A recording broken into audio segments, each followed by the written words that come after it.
Welcome to my film review of X-Men Dark Phoenix. Now this was a really good film, really enjoyed this. It's definitely one that you want to go to the cinema for. Any Marvel movie, you know they're going to spend about 200 mil and the visual effects are going to be spectacular, so there's no question at all that you want to go and see these movies at the cinema.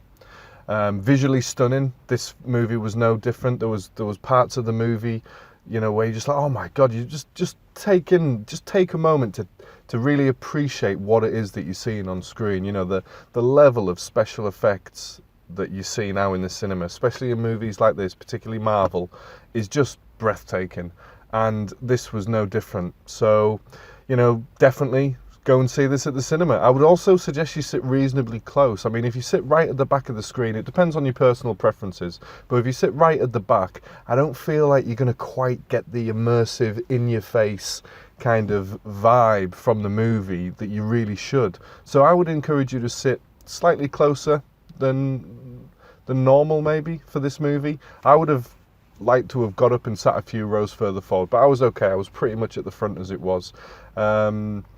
So yeah, definitely want to go and see this at the cinema. It's worth every penny. By all means, see it on a buy one get one free day. If it's a date night and you've got to pay full price, £10 a pop, yeah, I don't think you're gonna grumble too much. I think it's worth full price. IMAX, yeah, probably worth going for the IMAX for. 4DX movie seats, 3D. I can imagine this being pretty special in 3D, actually. My cinema doesn't now seem to offer 3D unless you go the whole hog and go the 4DX 3D.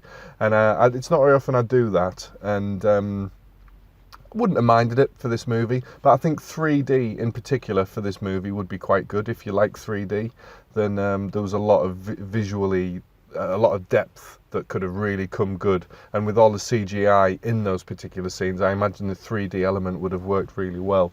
So definitely worth going to see in 3D if you're thinking about seeing it, which you should be. You should definitely go and see this movie. So, who is this movie for? Would be a question you might be thinking. Do I have to be a mad X-Men fan to understand what's going on? I haven't seen them all. Oh, can I still go and watch this movie? Well, the answer, quite simply there, is yes. I only saw the previous one, X-Men Apocalypse, I think it was. I'd only seen it once at the cinema, and I've been meaning to watch it again, thinking that it would be quite important to see it before watching this movie. The cinema didn't do a double bill leading into it, which is your first clue that it's not critical to see the preceding one. And I would say it doesn't matter at all. I've seen all the X-Men films, so I understood the relationship between characters and how long they've been in the movie and those kind of things, which was useful. It gave you a little bit more depth to the emotional feelings of the characters and what might be going on inside their heads, but I can absolutely hands down say it wasn't essential. Not at all. This works very well as a standalone movie. So I'll give you an example. My parents, for instance, they won't have seen any of the X-Men movies, and they could definitely go and watch this movie knowing nothing about X-Men and thoroughly enjoy it. It's an action adventure movie. You go on a journey. So yeah, it works. It works on its own without you needing to know who the characters are or where they come from. So I absolutely wouldn't worry about that at all. And it's really good in that regard, because this movie, like I say, on its own works perfectly fine. You just quickly need to be like, okay, so that's that person, he can do that. They all have their special powers, which you very quickly understand what they are. And as long as you get the concept of X-Men, it's mutants, you know, it's people that can do special things, have special powers. That's all you really need to know. That's fine, because this movie is about one particular character, as the title would suggest, and everything you need to know about that character is explained from this particular movie. So it's fine. You can watch this movie on its own, not knowing anything about the X-Men movies, and if you like this movie, having not seen any of the previous ones, maybe this will be the movie that gets you into X-Men, and then you go back to the back catalogue and watch them all. I think that could work. So yeah, this is a great movie for everybody. It works for kids. I think there was only one time I remember a swear word. I think it says PG. Yeah, I think it's a PG. It's not even a 12, I don't think. So this definitely works for kids as well. You can take your kids along to see it. Nothing too scary that would give them nightmares or anything like that. Perfectly good kids movie. It says it's on for an hour and 14 minutes. and a good 9 minutes at the end with credits. So you can knock 9 minutes off. This is like a, what's that then? This is like a 105-minute movie. So that's like 1 hour and 45. So just in terms of timing, if you're trying to figure out how much time you've got, this isn't actually a long movie. It's a 1 hour 45 movie, really, taking out the credits at the end. So it doesn't take long. You don't have to sit long in the cinema if you're trying to squeeze a movie in. Little tip for you. This isn't as long as you might think. And then what else do we need to know? Are there end sequences? Okay, so with Marvel, we've got very used to end sequences, haven't we, these days? So I hung around at the end to check out whether there was a end sequence, maybe a clue. Is there something more to come? Who knows? You know, what's next in the Marvel universe? And no, sorry, there was nothing. Disappointing. Sat there for 9 minutes, literally 9 minutes, and there was not a thing at the end. So as soon as the movie officially ends, you can get the hell out of there. There's nothing worth hanging around for.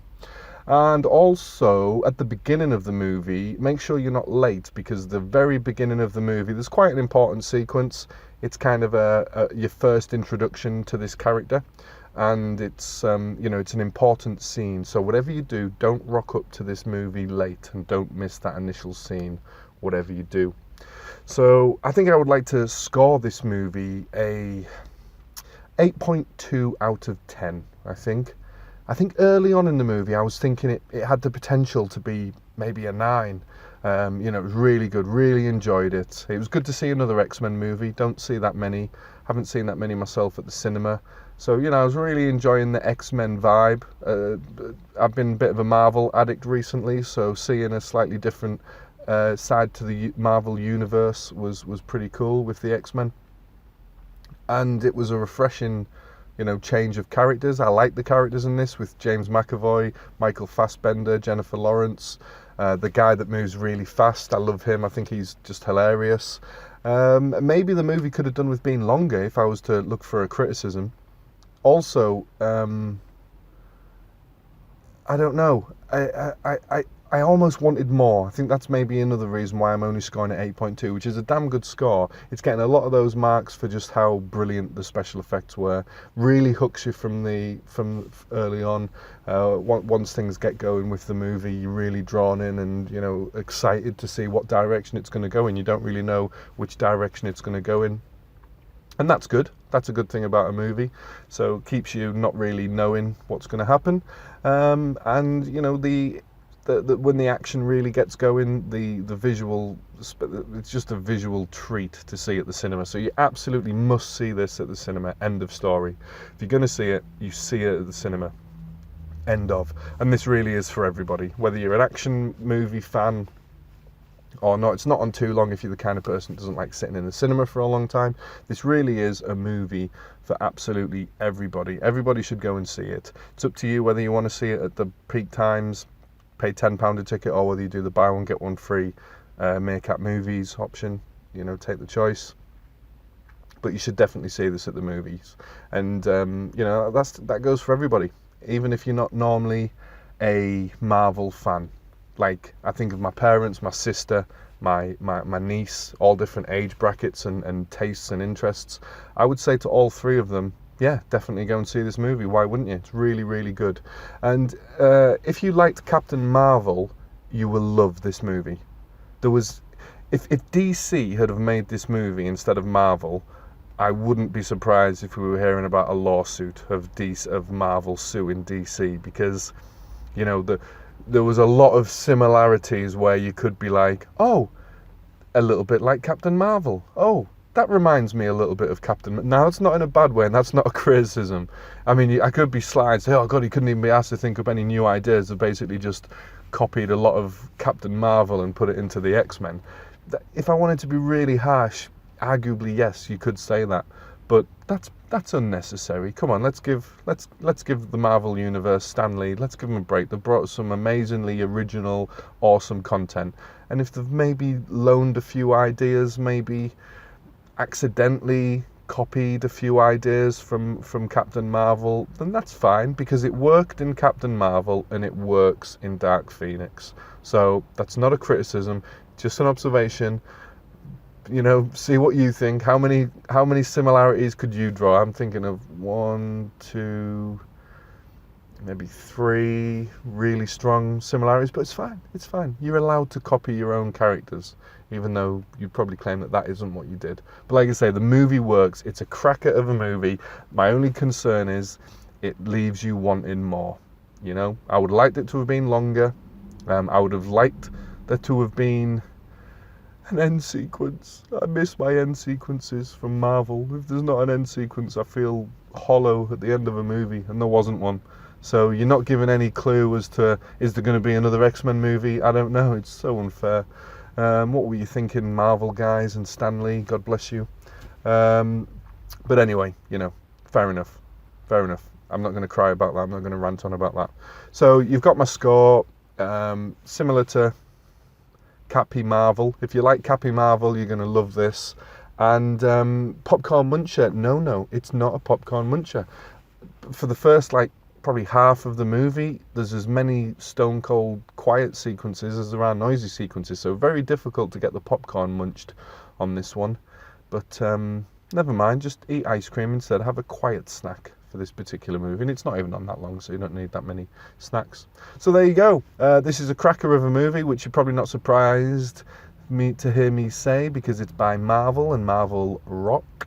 So get yourself to see this at the cinema as soon as you can. Don't worry about seeing any of the others.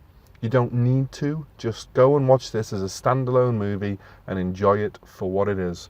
So I hope you've enjoyed this film review. I hope you found it useful, particularly if you're not a big X-Men fan and you were wondering whether or not you need to spend, maybe 12, 15 hours watching all the previous X-Men movies before you go and see this. No, just get your ass to the cinema, go and see this movie as soon as possible. Take the kids, take the whole family. It works for everybody. Really good movie. Enjoyed it. Did I say 2? That's what it's getting. 8.2 out of 10. Thanks for listening to the review. I will see you on the next one. Thank you and goodbye.